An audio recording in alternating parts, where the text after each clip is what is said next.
Hello student, मैं हूँ Ranjesh sir और मैं आपका स्वागत करता हूँ सृष्टि यूपी बोर्ड टॉपर्स के ऑनलाइन प्लेटफॉर्म पे, जहाँ मैं आपको फिजिक्स पढ़ाने वाला हूँ पूरे कॉन्सेप्ट के साथ।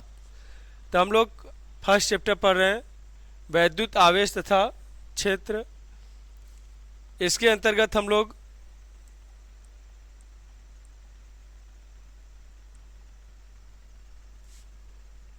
पढ़े थे वैद्युत क्षेत्र, वैद्युत बल रेखाएं और वैद्युत बल रेखाओं का गुण, और भिन्न भिन्न आवेशों के कारण किस प्रकार की वैद्युत बल रेखाएं होती हैं उसके बारे में बताए थे।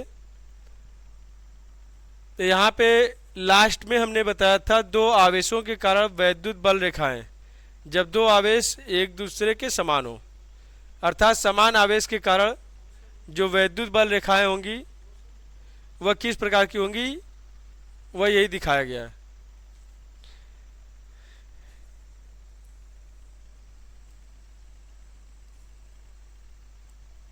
ये है पहला आवेश और ये है दूसरा आवेश।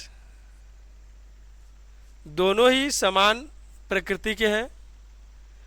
इन दोनों आवेशों को मिलाने वाली रेखा के किसी बिंदु पर इन दोनों आवेशों का जो वैद्युत बल का परिणामी होगा वह शून्य होगा, और उसी बिंदु को हम लोग उदासीन बिंदु कहेंगे।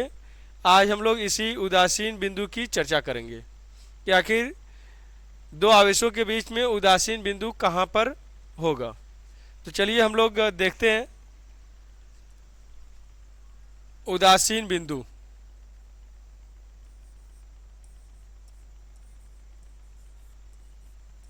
उदासीन बिंदु के लिए ये पहला आवेश Q1 और ये दूसरा आवेश है Q2। दोनों ही समान प्रकृति के हैं, पहला भी प्लस है और दूसरा वाला भी आवेश प्लस है। अब इन दोनों आवेशों को मिलाने वाली रेखा के बीच में कहीं पे कोई ऐसा बिंदु होगा जहां पर इन दोनों के कारण वैद्युत बल का परिणामी शून्य होगा, और उसी बिंदु को हम लोग उदासीन बिंदु कहेंगे। आखिर वह उदासीन बिंदु कहाँ पे होगा? मान लेते हैं उदासीन बिंदु ये बिंदु C पर है। ये पहला आवेश बिंदु A पर है, दूसरा आवेश बिंदु B पर है, और जो उदासीन बिंदु है वह है बिंदु C पर। तो जो उदासीन बिंदु की स्थिति है पहले आवेश से R1 दूरी पर है। उदासीन बिंदु पहले आवेश से R1 दूरी पर है और दूसरे आवेश से R2 दूरी पर है।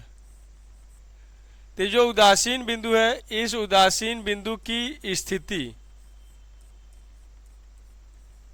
इस उदासीन बिंदु की स्थिति हम लोग कैसे निकालेंगे?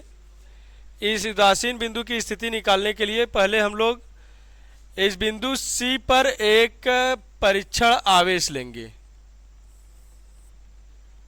इस बिंदु C पर एक परीक्षण आवेश लिया जाएगा, धन परीक्षण आवेश, और इस परीक्षण आवेश पर हम लोग देखेंगे कि इस आवेश के कारण भी बल और इस आवेश के कारण भी बल, दोनों बल परिमाण में बराबर होंगे लेकिन दिशा में विपरीत होंगे, जो एक दूसरे के प्रभाव को निरस्त कर देंगे।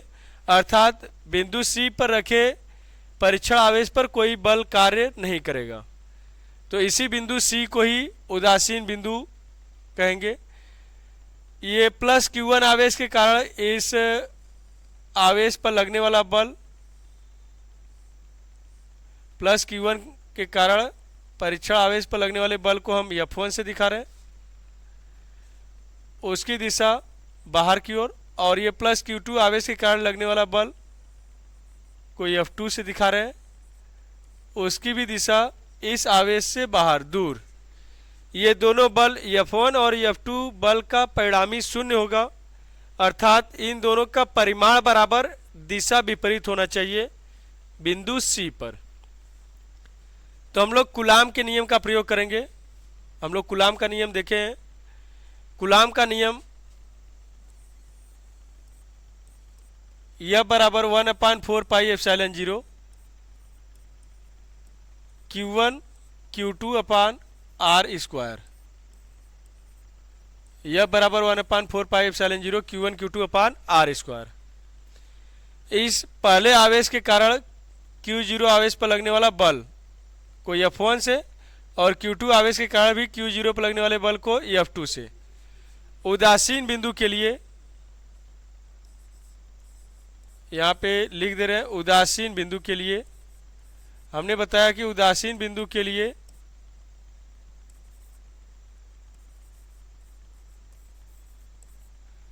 F1 और F2 का परिमाण बराबर होगा।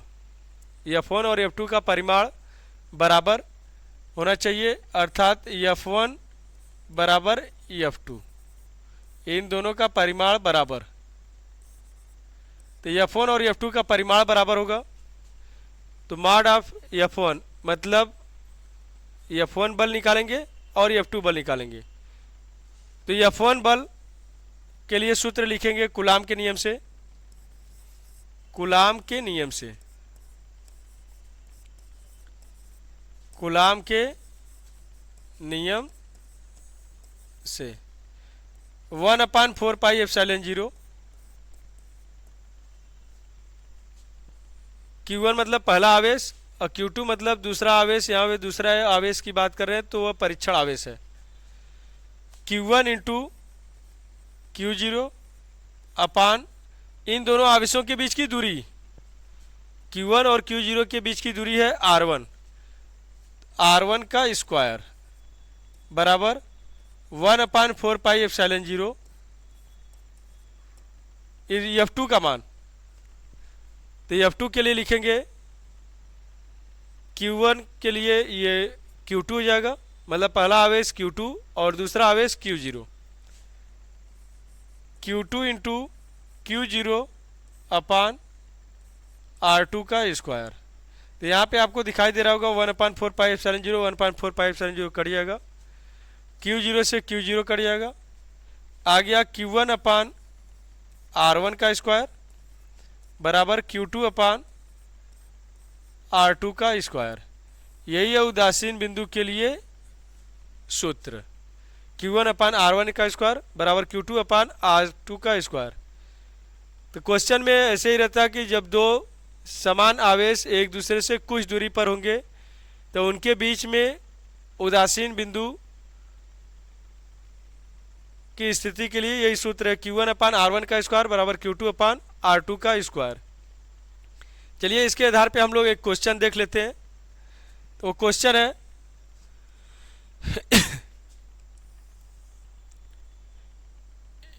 यह +4 माइक्रोकूलाम का आवेश, ये +4 माइक्रोकूलाम का आवेश और दूसरा आवेश है +9 माइक्रोकूलाम। ये दोनों आवेश एक दूसरे से 3 सेंटीमीटर की दूरी पर है। ये दोनों आवेश एक दूसरे से 3 सेंटीमीटर की दूरी पर है। तो इन दोनों आवेशों को मिलाने वाली रेखा के किस बिंदु पर वैद्युत बल का मान 0 होगा, अर्थात उदासीन बिंदु की स्थिति हम ज्ञात करेंगे। पहला है +4 माइक्रोकूलाम और दूसरा है +9 माइक्रोकूलाम। इन दोनों आवेशों के बीच की दूरी है 3 सेंटीमीटर। इन दोनों आवेशों को मिलाने वाली रेखा के किसी बिंदु पर वैद्युत बल का प्रभाव 0 होगा, अर्थात वह बिंदु उदासीन बिंदु होगा। तो उदासीन बिंदु कहाँ पे है हमें पता नहीं है, उदासीन बिंदु कहाँ पर है हमें पता नहीं है। तो उसके लिए हम लोग मान लेते हैं कि ये बिंदु C पर है, यहाँ पे उदासीन बिंदु C पर है। इस बिंदु C की पहले वाले आवेश से दूरी है x, बिंदु C की पहले वाले आवेश से दूरी है x। अगर ये दूरी x मान लिए तो ये टोटल यहाँ से यहाँ तक है 3, तो ये x मान लिए तो ये हो जाएगा 3 माइनस x, ये हो जाएगा 3 माइनस x। हम लोग को उदासीन बिंदु की स्थिति ज्ञात करनी है। यहाँ पे आप लोग ध्यान रखिएगा ये माइक्रोकूलाम में है और ये सेंटीमीटर में है, तो इसे चेंज करने की ज़रूरत नहीं है। अगर माइक्रोकूलाम को कूलाम में चेंज करेंगे तो जो Q1 है उधर दोनों तरफ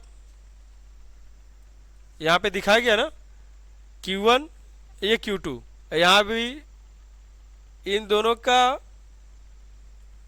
मात्रक बस सेम होना चाहिए, दोनों आवेशों का मात्रक सेम होना चाहिए और दूरी भी का भी मात्रक सेम होना चाहिए, बस मात्रक चेंज करने की जरूरत नहीं है। चलिए हम लोग देखते हैं। Q1 के स्थान पर 4 माइक्रोकुलाम लिखा हुआ है और Q2 के स्थान पर 9 माइक्रोकुलाम लिखा हुआ है। R1 दूरी है, R1 है यक्स और R2 है 3 माइनस यक्स। तो उदासीन बिंदु के लिए सूत्र हमने बताया अभी, Q1 अपान आर स्क्वायर, R1 का स्क्वायर बराबर Q2 अपान R2 का स्क्वायर। उदासीन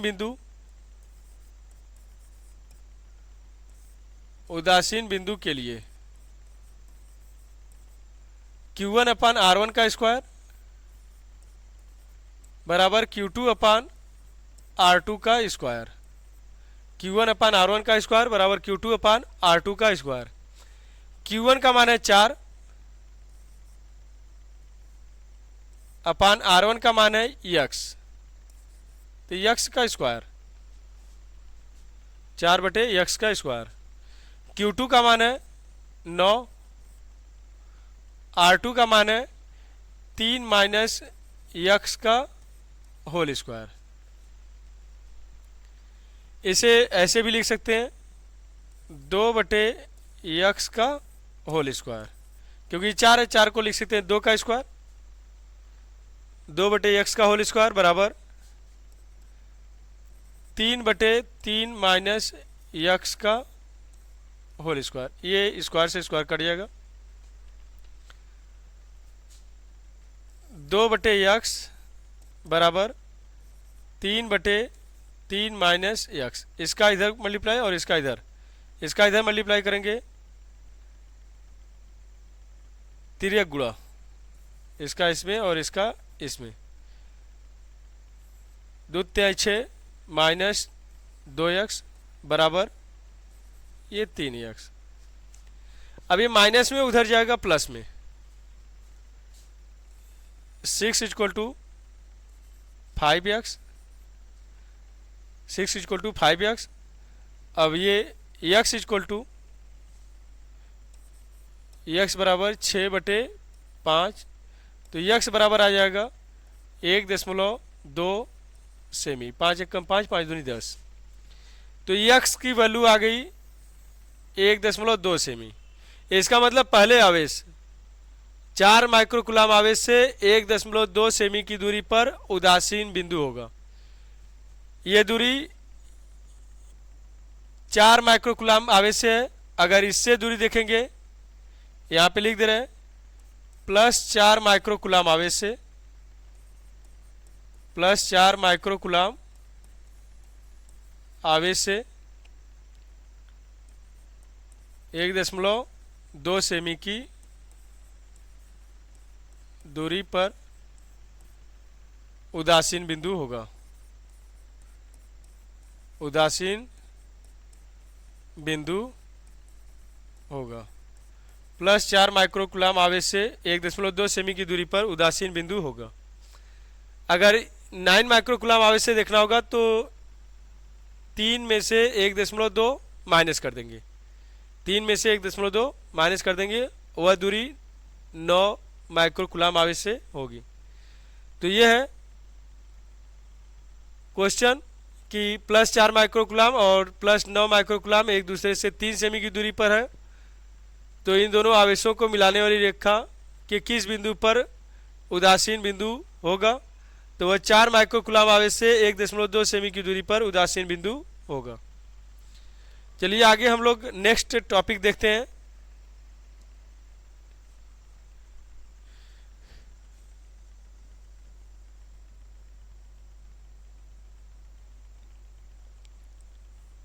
किसी बिंदु आवेश के कारण,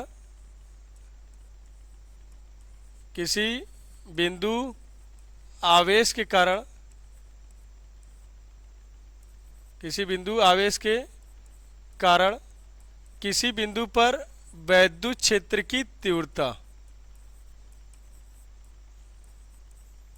किसी बिंदु आवेश के कारण किसी बिंदु पर वैद्युत क्षेत्र की तीव्रता, वैद्युत क्षेत्र की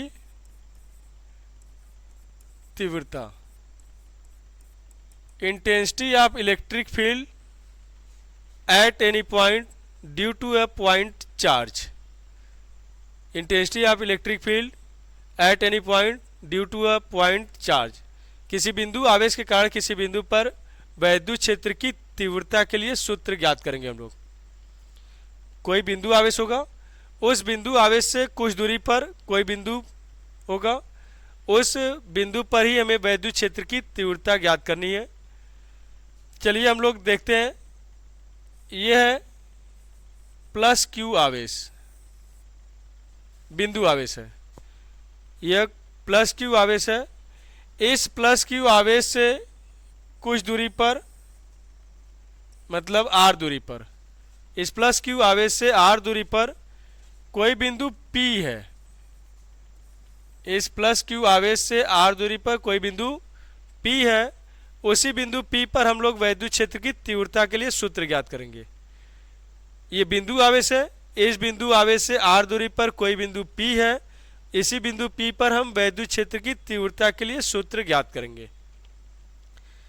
तो इस बिंदु आवेश के कारण बिंदु P पर वैद्युत क्षेत्र की तीव्रता ज्ञात करने के लिए हम लोग इस बिंदु P पर एक परीक्षण आवेश लेंगे। इस बिंदु P पर एक धन परीक्षण आवेश लिया गया। यह इसलिए किया गया क्योंकि इस आवेश के कारण अगर यहाँ पे वैद्युत क्षेत्र होगा तो इस के वैद्युत क्षेत्र में किसी परीक्षण आवेश को रखा जाएगा तो उस पर वैद्युत बल कार्य करेगा, और उस वैद्युत बल के आधार पर ही हम लोग वैद्युत क्षेत्र की तीव्रता ज्ञात कर लेंगे। तो इस प्लस क्यू आवेश के कारण इस प्लस क्यू जीरो आवेश पर लगने वाला बल, ये प्लस है, ये भी प्लस है, तो इसके कारण इस पर जो बल लगेगा वह बाहर की ओर प्रतिकर्षण का होगा, क्योंकि समान आवेश एक दूसरे को प्रतिकर्षित करते हैं, इसलिए जो बल लगेगा वह प्रतिकर्षण बल होगा। तो यहाँ पे हम लोग लिखेंगे प्लस क्यू आवेश के कारण, प्लस क्यू आवेश के कारण, प्लस क्यू आवेश के कारण क्यू जीरो मतलब धन परीक्षण आवेश पर लगने वाला वैद्युत बल,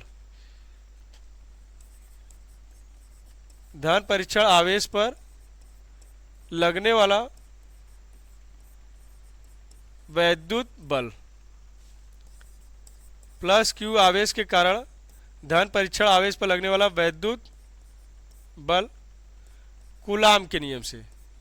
ये जो वैद्युत बल हम लिखेंगे किस नियम से लिखेंगे? कूलाम के नियम से। कूलाम के नियम से हम लोग जानते हैं कूलाम का नियम, दो आवेशों के बीच लगने वाला वैद्युत बल दोनों आवेशों के गुणनफल के अनुपातिक होता है तथा उनके बीच की दूरी के वर्ग के व्युत्क्रमानुपाती होता है। दो आवेशों के बीच लगने वाला जो वैद्युत बल होता है उन दोनों आवेशों के गुणनफल के अनुपाती होता है तथा उनके बीच की दूरी के वर्ग के व्युत्क्रमानुपाती होता है। यही है कूलाम का सूत्र। यह बराबर 1/4πε0 Q1 Q2 अपान R स्क्वायर। Q1 मतलब पहला आवेश, Q2 मतलब दूसरा आवेश।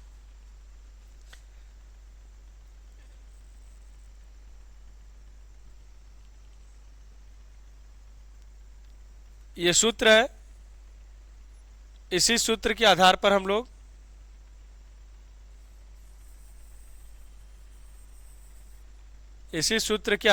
लोग बल को लिखेंगे। तो ये बल यह बराबर होगा 1/4πε0।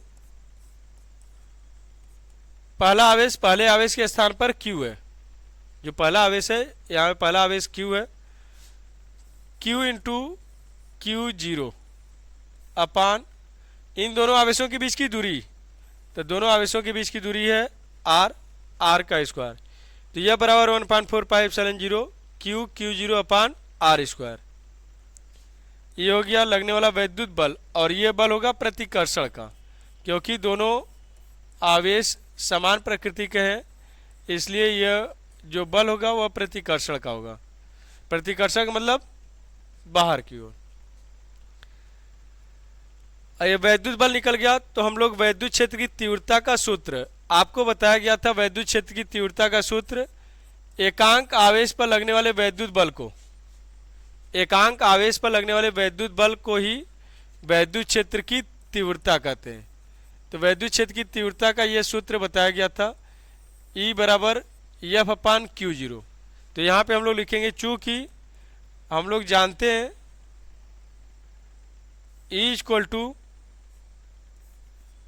एफ अपान क्यू जीरो, वैद्युत क्षेत्र में स्थित एकांक धन परीक्षा आवेश पर लगने वाले वैद्युत बल को ही वैद्युत क्षेत्र की तीव्रता कहते हैं। तो E बराबर एफ अपान क्यू जीरो, अर्थात इसी सूत्र में क्यू जीरो से भाग देना है। तो E बराबर हो जाएगा E बराबर 1/4 एप्सिलॉन जीरो, E बराबर 1/4 epsilon zero Q upon R square, E बराबर 1/4 epsilon zero Q upon R square. वैद्युत क्षेत्र की तीव्रता सदिश राशि है, इसकी जो दिशा बताएंगे आवेश से दूर, आवेश से दूर, आवेश से दूर या बाहर की ओर। धन आवेश के कारण वैद्युत क्षेत्र की तीव्रता की जो दिशा होती है ये वैद्युत क्षेत्र की तीव्रता का सूत्र, बस यही सूत्र आपको याद रखना है। E बराबर 1/4 epsilon zero Q upon R square. तो धन आवेश के कारण प्लस आवेश के कारण, प्लस आवेश के कारण जो वैद्युत क्षेत्र की तीव्रता होती है वो होती है आवेश से दूर, आवेश से दूर या बाहर की ओर, बाहर की ओर। जबकि ऋण आवेश की बात करेंगे तो ऋण आवेश के कारण यहां पे लिख दे रहे हैं, ऋण आवेश के कारण, ऋण आवेश के कारण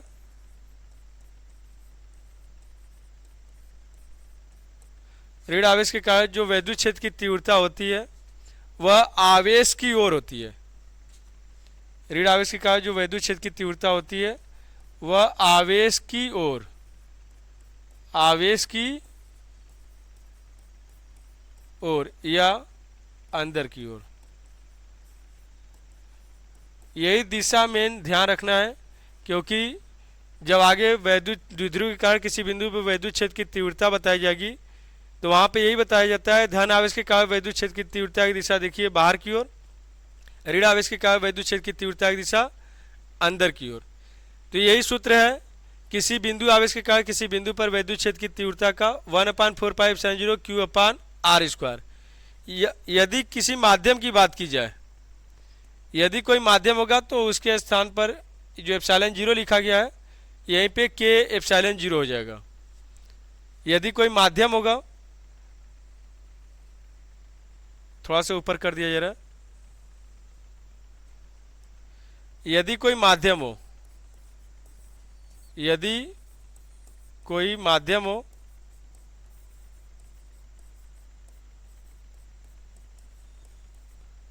तब E का जो सूत्र होगा E equal to 1/4 epsilon zero,